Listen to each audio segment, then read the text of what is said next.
Bueno, vamos a dar inicio a nuestra lectura orante de la palabra de Dios. Les invitamos a unirse con nosotros en esta transmisión. En el nombre del Padre, y del Hijo, y del Espíritu Santo. Amén.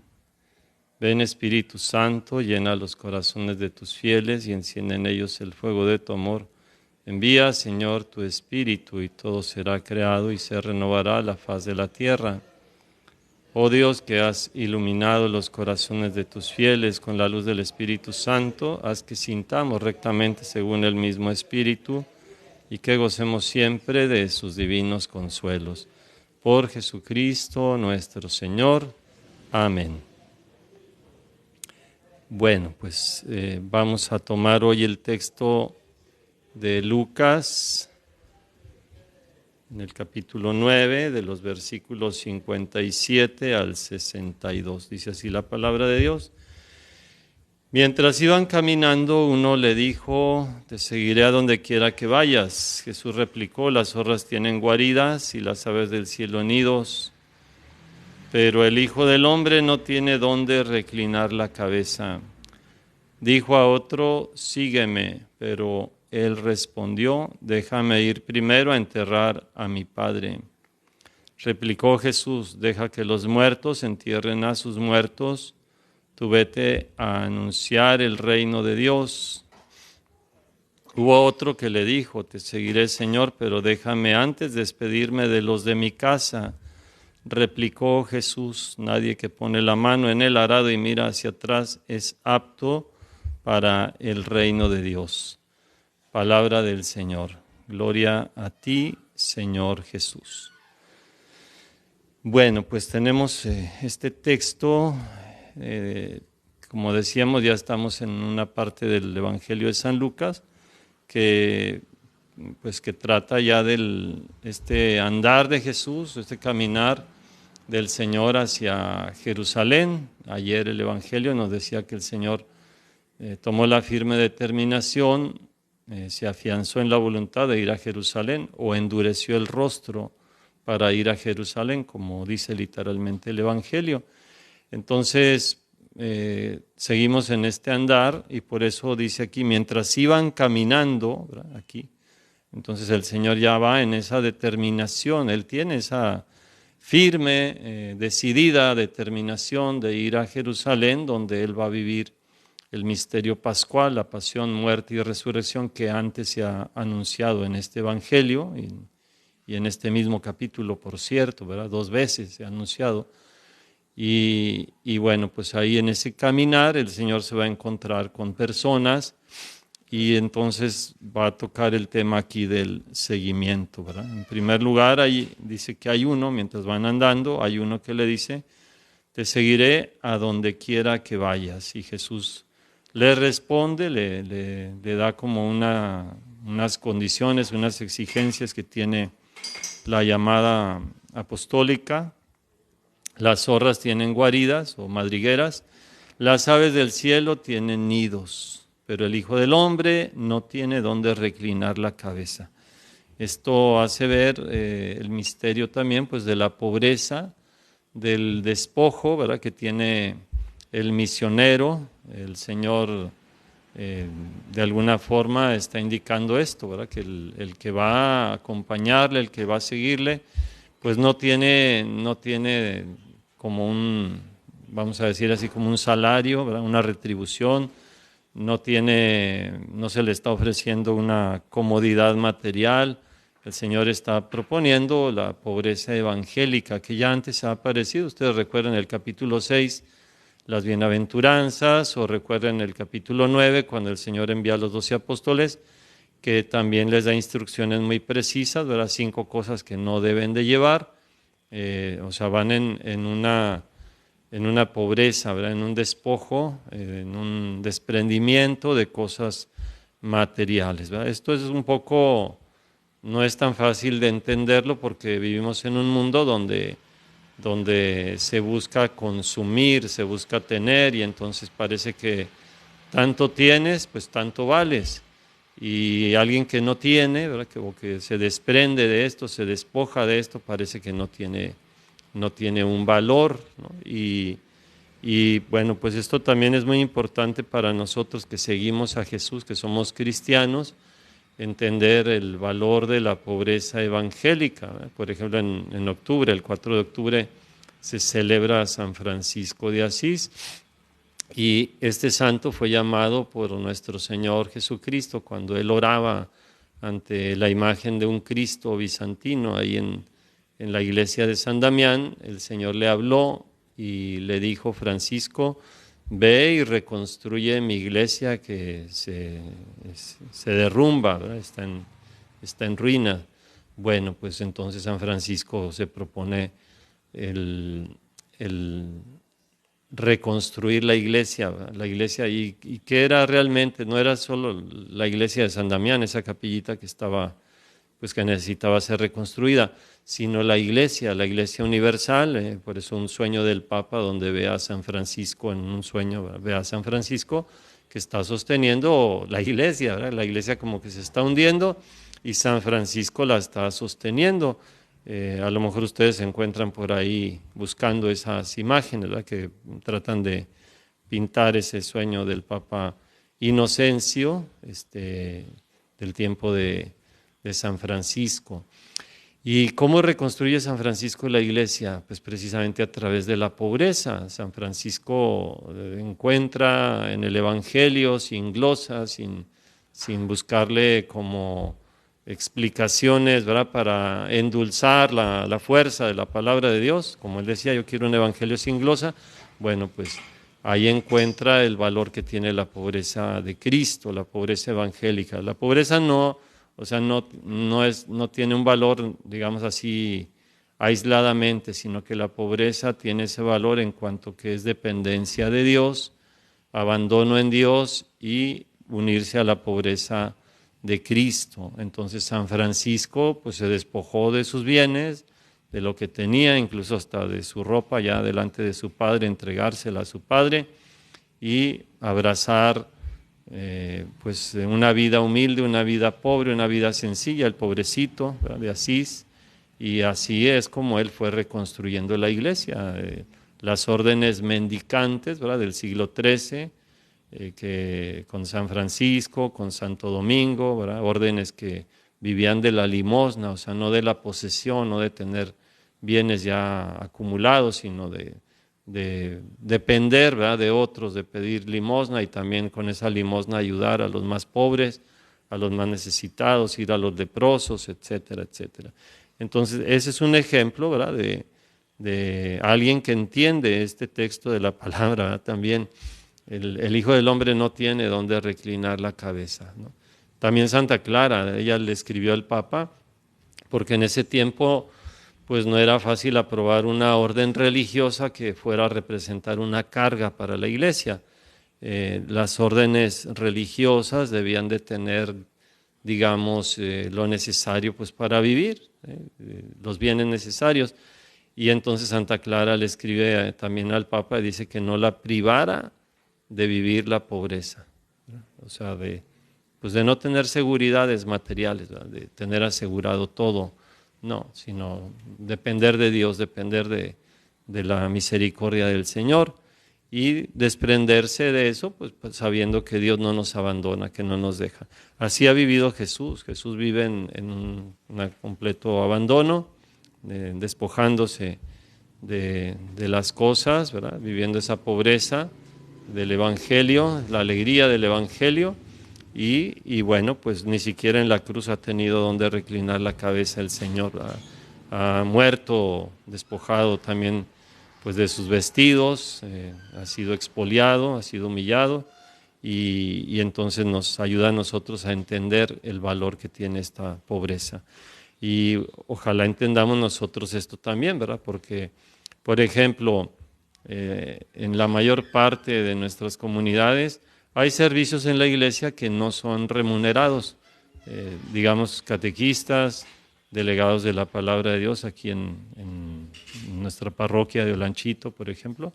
Hay muchos delegados de la palabra de Dios, pero ¿cuánto se les paga? ¿Verdad? En el anuario pontificio, los datos estadísticos de cada año que enviamos al Vaticano, ahí se nos pregunta, ¿verdad? ¿Cuántos catequistas hay en la parroquia?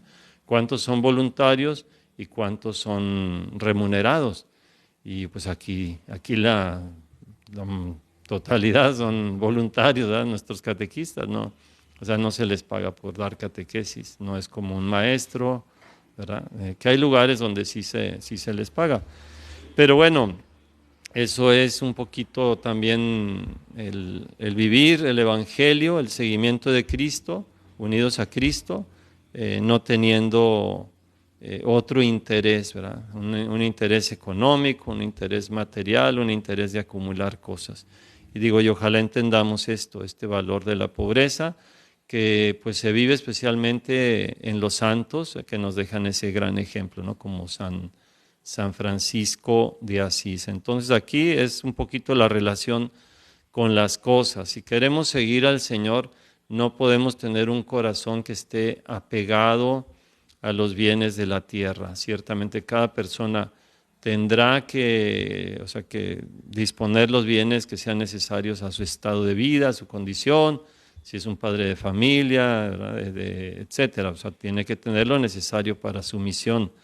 Pero no podemos tener un corazón que está como metalizado, ¿verdad? Que está agarrado al dinero, a las cosas, a los bienes de la tierra, porque entonces no servimos para seguir a Jesús.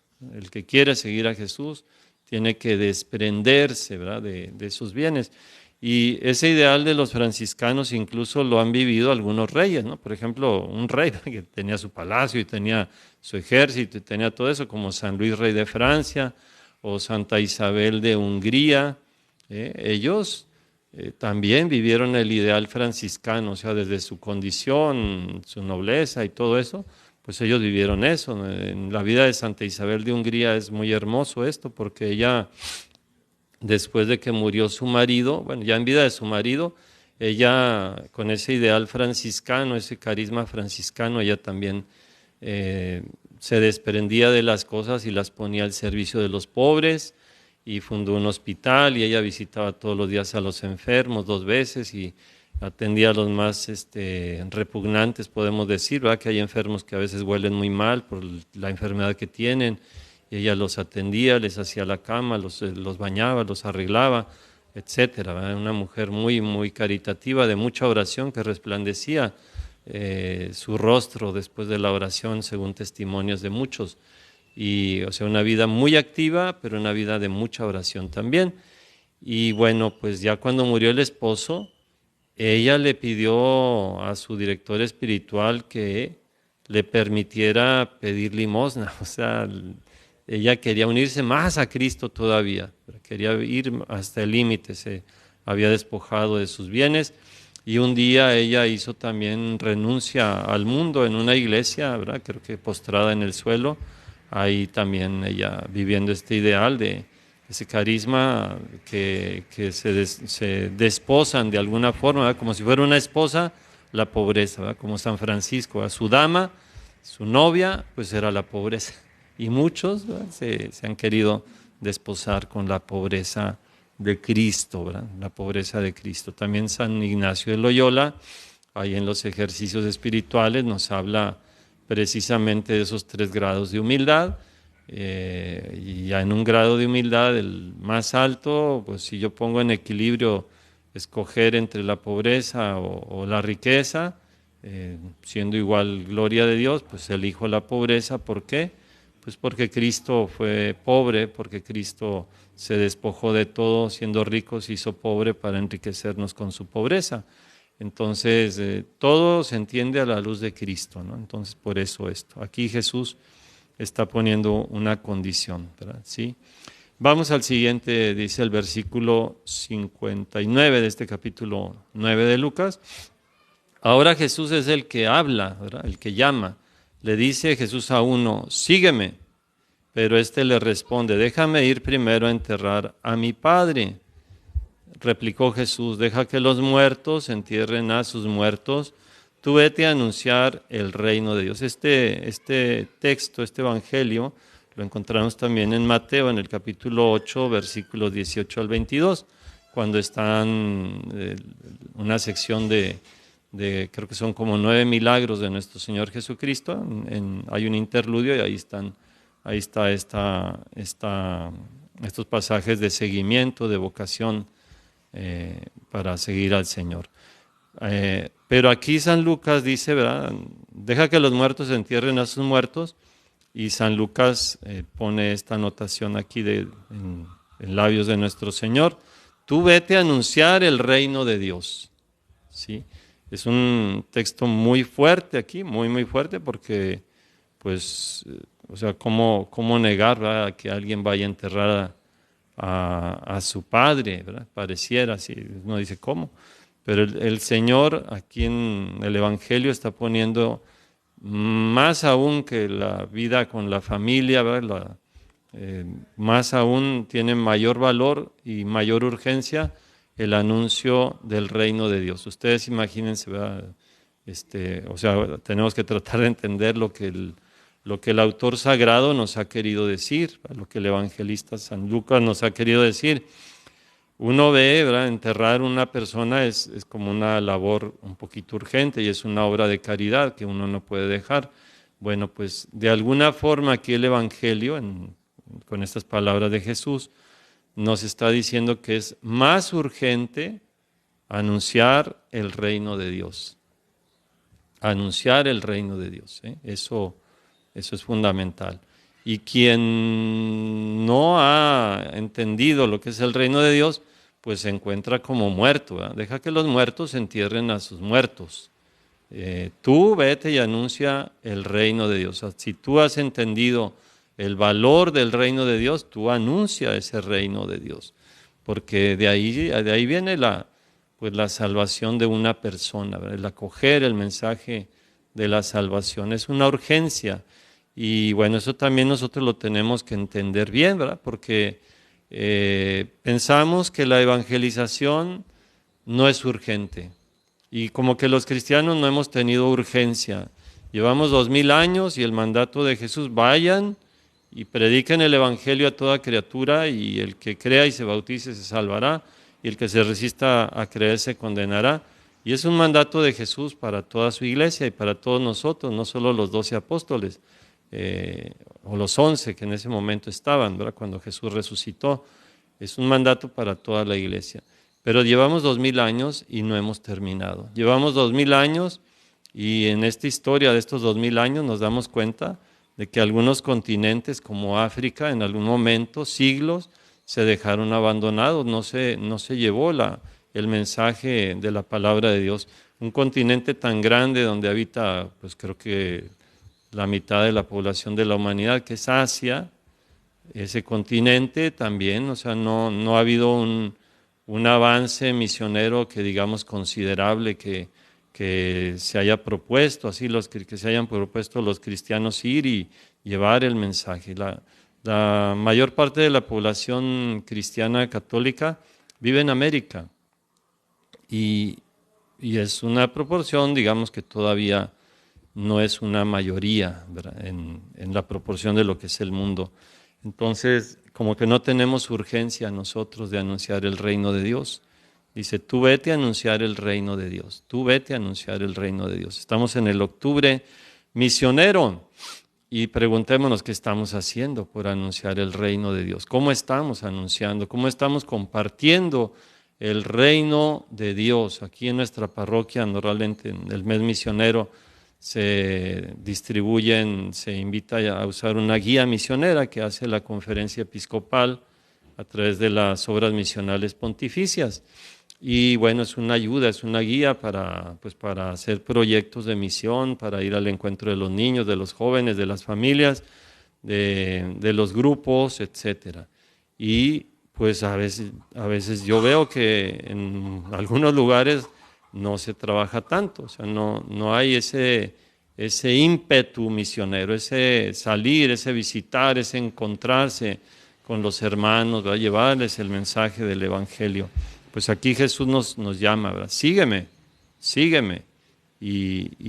Vete a anunciar el reino de Dios. No tengamos ahí como reparo, ¿verdad? Mientras tengamos capacidad, fuerza, energía, pues hay que salir, hay que ir a anunciar el reino de Dios. No le pongamos pretextos al Señor, como dice aquí, ¿verdad? Déjame primero, le ponemos condiciones a Dios, ¿verdad? Déjeme primero estudio, déjeme primero me preparo muy bien, ya cuando esté muy seguro, ya cuando no tenga miedo de leer ahí en la iglesia, entonces ya, ahora sí, ¿verdad? No, o sea, el Señor dice, vete y anuncia el reino de Dios. Tercer caso, dice aquí, hubo otro que le dice a Jesús, ahora te seguiré, Señor, pero fíjense, pone una condición, déjame antes despedirme de los de mi casa. Nuevamente, esas relaciones con la familia, las relaciones humanas que son importantes, que son muy valiosas, y que Dios también nos pide honrar a nuestros padres. Pero fíjense cómo Jesús nuevamente le dice aquí, ahora a le dice, nadie que pone la mano en el arado y mira hacia atrás es apto para el reino de Dios. El que ponía la mano en el arado tenía que tener la mirada hacia adelante, porque si está mirando hacia atrás, entonces el surco le va a salir todo chueco, ¿verdad? Todo chueco. Imagínense a alguien de ustedes que va manejando, ¿no? Y que está manejando y está mirando hacia atrás, pues se va a ir a dar un golpe por ahí con alguien, ¿verdad? O va a atropellar a alguien, etcétera, ¿no? Tiene que tener la mirada hacia adelante. Entonces nosotros como seguidores de Cristo no podemos tener la mirada hacia atrás. Acuérdense de la mujer de Lot, que por mirar hacia atrás se convirtió en una estatua de sal. O sea, no mirar hacia atrás, no mirar a lo que estamos dejando, nuestro pasado, nuestra familia, nuestras posesiones, etcétera, ¿no? Aquí sobre todo son las relaciones humanas. Y bueno, pues ahí no pongamos condiciones también nosotros al Señor en cuanto a esto, ¿no? Entonces son textos muy exigentes que estamos escuchando hoy en el Evangelio del día y le pedimos a Dios pues que nos ayude a pues a responderle verdaderamente al Señor. Cada uno piense cuáles son sus apegos, ¿no? Por ejemplo, la familia. La familia, hay personas, voy a poner un caso así muy concreto. Hay personas que uno le dice, ¿por qué no fue? No la vi el domingo en misa, no le vi, no participó, no acudió. No, es que me llegó una visita. Entonces, es que eran familiares. Ahorita que aquí en Honduras estamos en una semana de descanso, es la semana morazánica, aquí unen 3 fiestas y luego las familias pues comparten, visitan y todo eso.